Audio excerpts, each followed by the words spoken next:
Kalian salah kalau kalian ngira T-Rex adalah apex predator veteran. Dulu, sebelum T-Rex kayak yang kita kenal sekarang, tinggi mereka cuma setinggi orang dewasa dan berbulu kayak ayam raksasa. Nah, hari ini kita bakal ngulik bareng soal gimana proses debut T-Rex jadi apex predator. Kita gas ke chapter pertama.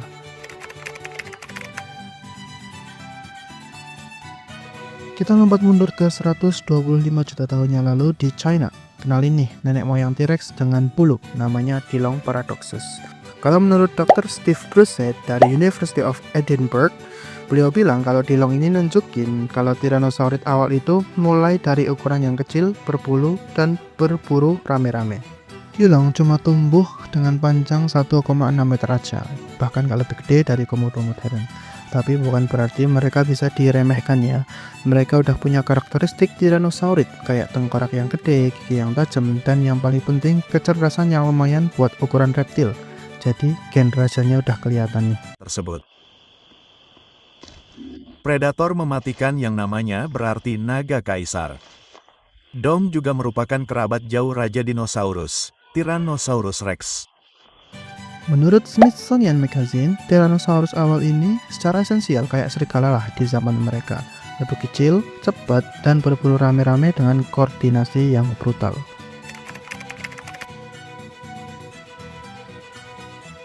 Kita lompat ke 100 juta tahun yang lalu dan kita ketemu sama yang namanya Etyrannus. Di sini Tyrannosaurus udah mulai evolusi jadi lebih gede.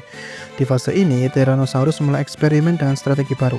Masih lincah, tapi mereka upgrade kekuatan rahang mereka. Thomas Carr dari Carthage College bilang kalau pertengahan Cretaceous adalah masa transisi bagi para Tyrannosaurus. Mereka memulai eksperimen bentuk tubuh yang beda. Beberapa dari mereka tetap kecil dan yang lain ada yang tumbuh lebih gede. Apa yang menyebabkan lonjakan pertumbuhan ini? Semua lonjakan pertumbuhan ini disebabkan karena kompetisi yang makin ketat dan mangsa yang makin tangguh. Herbivora macam Ankylosaurus sama Triceratops mulai ngembangin senjata. Seperti yang kita tahu ya, evolusi itu kan terjadi buat memenuhi tuntutan lingkungan. Survival of the fittest.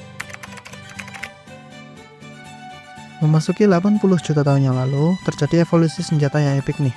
Di satu sisi, para herbivora ngembangin armor, tanduk, gada ekor, segala macam. Tyrannosaurus mulai ngembangin senjata mereka sendiri dan jadi mesin pembunuh yang lebih efisien. Kenalin nih, Desplatosaurus. Dia adalah prototipe T-Rex yang kita kenal sekarang. Panjangnya 8-9 meter dengan berat 2-3 ton. Di masa inilah Tyrannosaurus mulai berburu sendirian, solo leveling. Berdasarkan penelitiannya ada di Journal of Vertebrate Paleontology, penelitian ini bilang kalau analisis kekuatan gigitan Desplatosaurus lebih dari 35.000 Newton cukuplah buat ngancurin tengkorak herbivora kontemporer.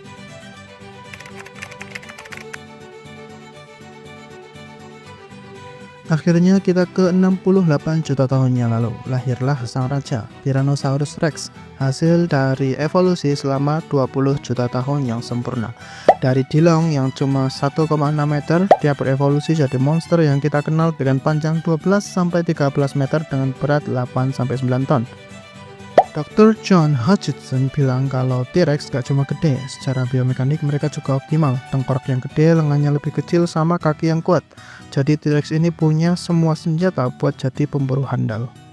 Kekuatan gigitan rahang yang jadi signature-nya T-Rex banget ini juga gak main-main. Smithsonian Magazine bilang kalau kekuatan gigitan T-Rex itu 35.000 sampai 57.000 newtons, yang bikin dia bisa ngunyah mobil. Bayangin tuh, mobil dikunyah sama dia.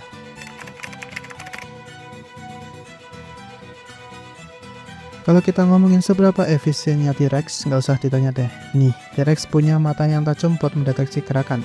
Jadi yang di Jurassic Park itu nggak valid ya. Kalau ketemu T-Rex ya kabur, jangan diem. Dia juga punya hidung yang sensitif dan bisa ngelacak jejak darah, plus rahang yang bisa ngancurin mobil. Dr. Steve Bruce juga bilang kalau T-Rex merepresentasikan evolusi selama 160 juta tahun, dan bisa dibilang nggak ada yang bisa menyaingi dia di darat. Sayangnya T-Rex hanya punya waktu 2 juta tahun untuk menikmati tahtanya sebelum dibantai sama asteroid. Sekian video kali ini. Kalau kalian punya kritik, saran atau koreksi boleh tulis di bawah. Dan yang mau request boleh tap subscribe dan tulis request kalian. Dan yang mau bagi-bagi boleh kalian pakai link di pin comment. Kalian ingat scene ini? Scene ini nggak tepat secara ilmiah. Kenapa? Biomekanik tubuh T-Rex nggak kompatibel buat lari cepat, apalagi secepat mobil. Penelitian terbaru bilang kalau Mama Rexy kecepatan larinya maksimal cuma sampai 20 km per jam. Dan kalau dia maksa lari kenceng, bisa patah itu kakinya. Selain itu, di film kita disajiin kalau T-Rex adalah predator brutal yang suka ngejar-ngejar. Tapi banyak ilmuwan yang percaya kalau Mama Rexy dan T-Rex yang lain itu, selain pemburu, mereka juga makan bangkai. Yang artinya mereka nggak selalu ngejar mangsa yang hidup, mereka juga nerima bangkai. Satu lagi deh, di film kita lihat Mama Rexy bisa roar kayak macan kan. Faktanya ilmuwan juga belum tahu secara pasti suara T-Rex, tapi ada yang bilang kalau suara T-Rex tuh mungkin kayak buaya. Kayak gini nih.